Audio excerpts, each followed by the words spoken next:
Hello, welcome students. Welcome to the classes of engineering mathematics. So we will be covering all the topics related to the engineering mathematics one by one in a sequential manner. And regarding the calculus, some of the portion like limit, continuity and differentiability, we have already studied basics of limits and continuity and differentiability in the our class 10th and 12th examinations. Okay, so we'll not be focusing that much on like solving the old class problems. We will be focusing more on like solving the limits for the indeterminate form because that is more relevant and that is may asked in the gate examination. So as far as things are concerned, I'm not writing the things more and more like in a simple way. You can find the contents over here on the screen and accordingly you can refer, and we will be solving numericals in an offline mode. Okay, like let us say what is limit. Suppose limit is what, like in the limit we used to calculate the left hand limit and the right hand limit. Let us say if at a particular point we are calculating the limit, then either from the left or either from the right we should be getting reached to that particular value. Okay, so you have already covered in the class 10 that how we calculate the left hand limit. We are calculating the limit at a particular point A, then we may be coming from either in the left direction or we may be coming from the right direction. Okay, then those limit, right hand limit and the left hand limit should be equal, and if that is equal then only limit exists, otherwise limit does not exist. Okay, so as far as your theory here says that if limit x tends to a f x and gx both exist, then c is any real number, then there are certain problems. Let us say two limits are there, fx and gx, you can see. Then the sum, let us say we are calculating the limit of a particular function f and particular function g, then the combined limit either in the algebraic form, its addition or subtraction is also equal to the individual addition or subtraction. And if let us say if we are calculating in the multiplication, then we can see limit f is multiplied to limit g. And let us say if we are calculating in the division part, then limit f is divided by limit g, provided that the g is not equal to 0. Okay, and one more formula which you need to remember, that if we are let us say limit of a function at a particular point a is given as L, then let us say if I am calculating the exponential, a limit of exponential of this function, so e to the power fx, then limit is also simultaneously is equal to the e to the power L. Okay, now talking about the continuity part. What is continuous function?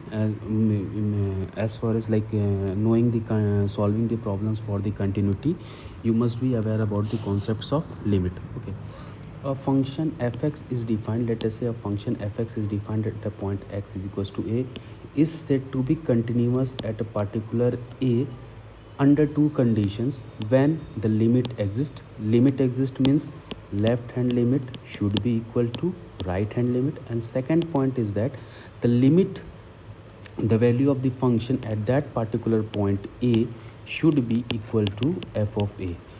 If out of these two conditions any one of the condition is not satisfied, then it is said to be discontinuous. Otherwise, if both the two conditions are satisfied, then we say that the function is continuous at that particular point x is equal to a. So you can see like here for limit a x tends to exist, here the right hand limit and the left hand limit is equal, and this must be also equal to the function of the value at that particular point.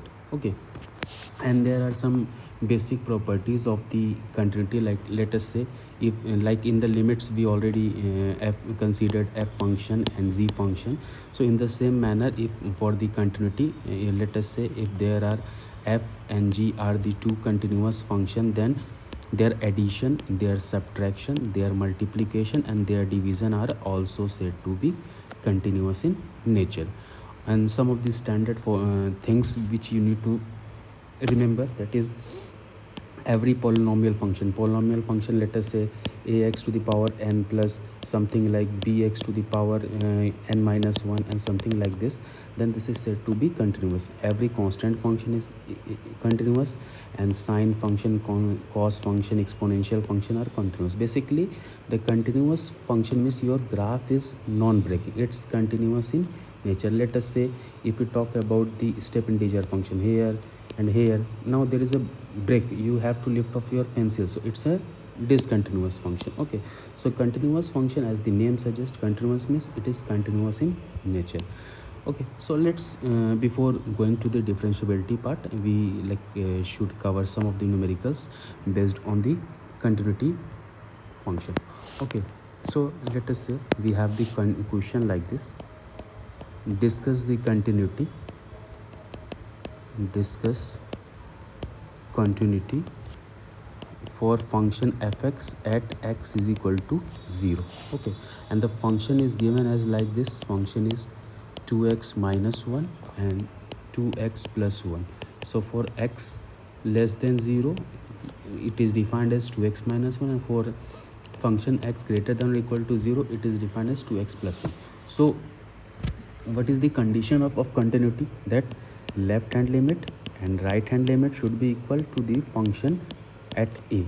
Function of a means to we are checking at x is equal to 0, then function of 0 it should be equal to. Okay, so you can clearly see that at 0 the function is given as 2x plus 1. So let's first calculate f of a. F of a means f of 0. So can we say this is 2?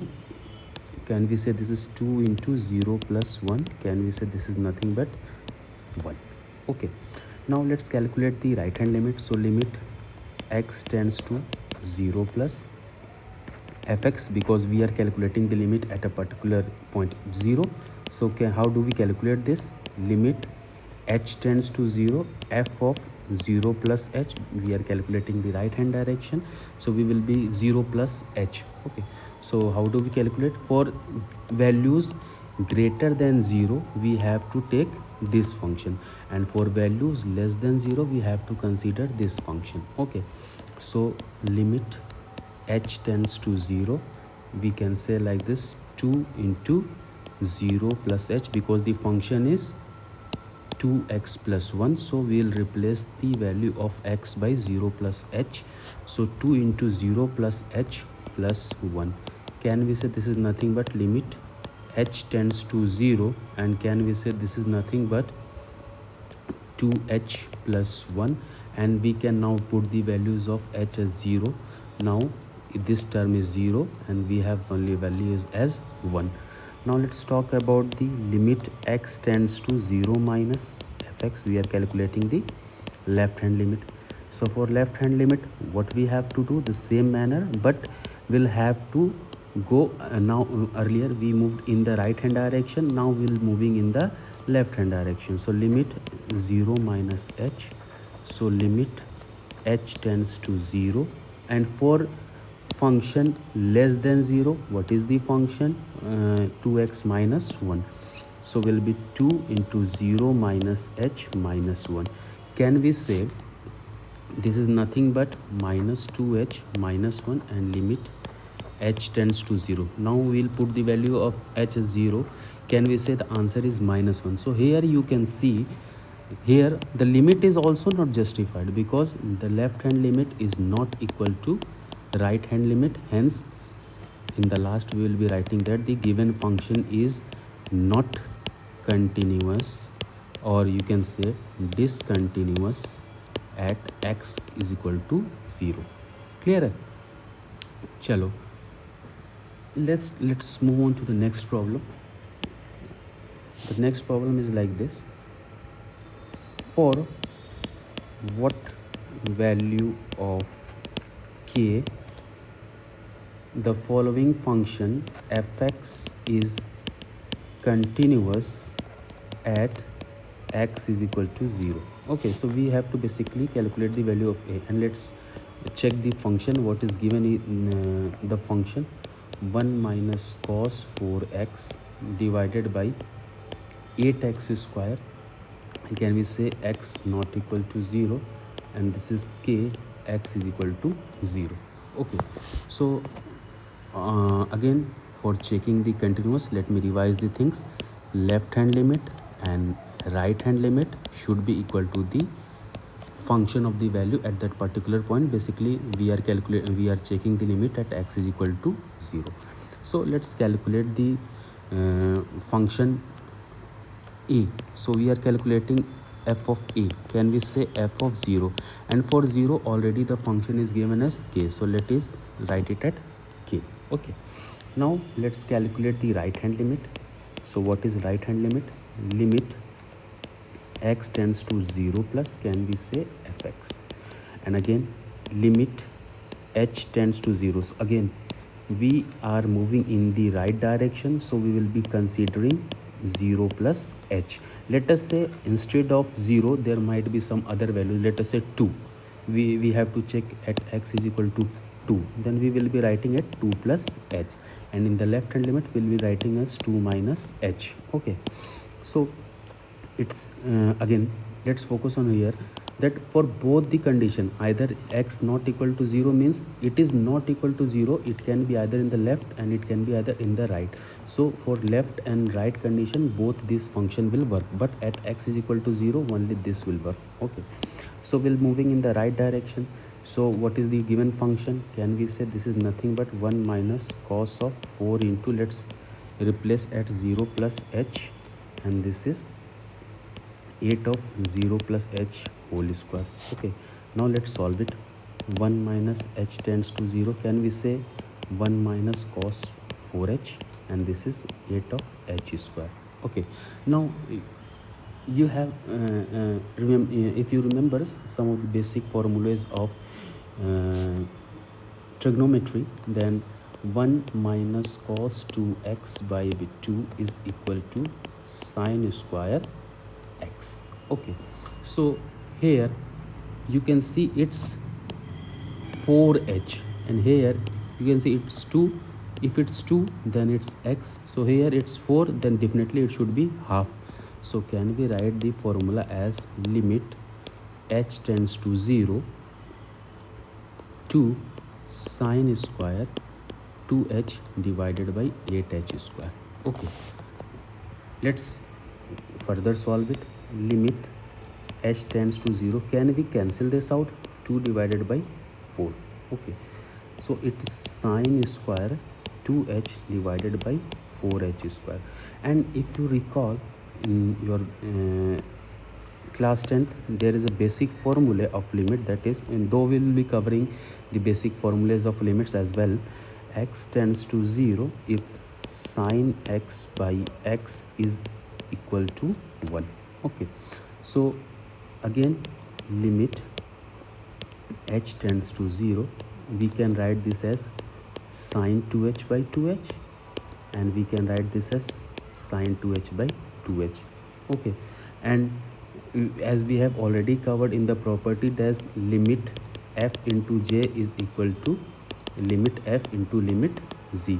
So accordingly, if we talk about the limit of this one, the limit of this one is 1, the limit of this one is 1, because we'll consider this as x and we'll consider this as x, and here sine x by x is 1. So the final answer is limit as 1. Okay, so our right hand limit is coming to be 1. Okay, and our function value is coming to be 1. Okay, now let's check the left hand limit. So left hand limit, again limit x tends to 0 minus f of x, limit h tends to 0, and for going the function for the left hand part, again the function is same. So 1 minus cos of 4 minus h divided by 8 0 minus h whole square. So again limit h tends to 0, can we say 1 minus cos of minus h divided by, and minus h whole square is the same, so 8h square. And we know that the cos is an even function, so cos of minus x is equal to cos of x. We can write like this. So limit h tends to 0, 1 minus cos of this is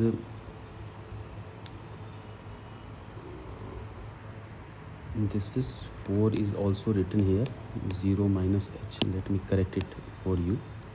We did something wrong here. It is cos of 4 into 0 minus h, and this is cos of 4 into 0 minus basically minus h. So minus 4h is equal to 4h, so we'll write this as cos of 4h divided by 8h square. Can we say this portion and this is same? So again the limit will be calculated in the same manner. So limit h tends to 0, we'll write this as sine square of 2h divided by 8h square, and this will cancel out 4, and this is limit h tends to 0. Can we say sine 2h by 2h into sine 2h by 2h? This is 1, this is 1, and left hand limit is considering to 1. Okay, in the question it is given that for what value of k the function is continuous. Means in the question it is already given this the function is continuous. So function is continuous means that it should left hand limit should be equal to right hand limit and the function at that particular point. So here first we'll check this whether they are equal. Yes, the left hand limit is 1, right hand limit is 1, and what is the function of value at 0? This is k. So here in the same manner you can say the final answer k is 1. Okay, again let's move on to one more numerical just to revise the things, as you have already covered this in the your intermediate examinations. Let us say a function is given as 3ax plus b for x greater than 1. For x is equal to 1, this is 11, and for x less than 1, this is 5ax minus 2b, is continuous at x is equal to 1. So in the question it is that the function is continuous at x is equal to 1. So here you can see the function is defined in the right hand direction at 1 and in the left hand direction. Okay, and find the values of a and b. So we have to calculate the values of a and b. So accordingly, first what will be covering? Left hand limit, right hand limit, and function of a. So this is the basic condition for continuity, this condition, and it is said that function is continuous, then this condition will satisfy. Okay, so let's talk about the function value at 1. So because we are checking in the continuity at 1, so at 1 the function of at 1 it is 11, so directly we'll write the values as 11. Okay, now let's calculate the right hand limit. So for right hand limit we will be writing this like x 1 plus, means we are moving in the right direction. So earlier in the earlier cases we were checking the limit at 0 and we were writing at 0 plus h or 0 minus h, but here we will be writing at 1 plus h or 1 minus h. So what is your function fx? For 1 greater than 1, this is the function. Okay, so limit h tends to 0, 3a, replace x by 1 plus h, so 3 of 1 plus h plus b. Okay, now put the value of h as 0. So limit h tends to 0, can we see 3a and this is 0, so 3a plus b.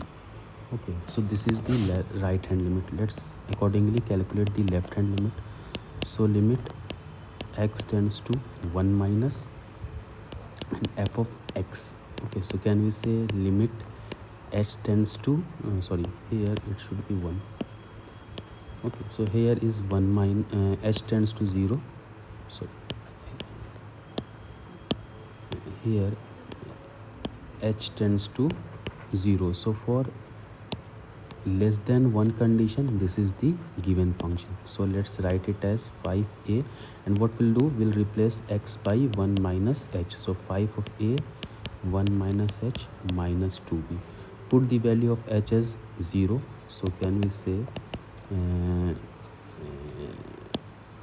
say we'll directly writing the results because these are the basic things. 5a minus 2b. Okay, and we know that the for it is given that it is continuous at x is equal to a, then left hand limit is equal to right hand limit and the function at a, and function of a we have calculated here. Can we say this is 11 and left hand limit is equal to 5a minus 2b and right hand limit is equals to 3a plus b. So we have two conditions to solve. 5a minus 2b is equal to 11 and 3a plus b is equal to 11. So let's multiply the second equation by 2. Can we say 6a plus 2b is equal to 22, and this is 5a minus 2b. We have multiplied it by 2. Okay, so 5a is equals to 11. Let's add this equation. Can we say 11a is equals to 33? So a is equal to 3 and put the value of a at b. So can we say this is 3 into 3 plus b is equals to 11. So b is equals to 11 minus 9. So b is equals to 2. Okay, so these are in the same way we can calculate the continuity. So let me revise the things for you. We have covered limit. What is limit? That let us say if we are reaching at a particular point either from the other direction, then they should be equal. A plus, this is considered as right hand limit, and limit x tends to 8, we are coming from the left direction, so this is said to be left hand limit and this is said to be right hand limit. And if we talk about the continuity is associated with the limit. What are the two conditions? It should satisfy that limit, left hand limit should be right hand limit, and function at that particular point should be equal to the right hand limit as well as left hand limit. Okay.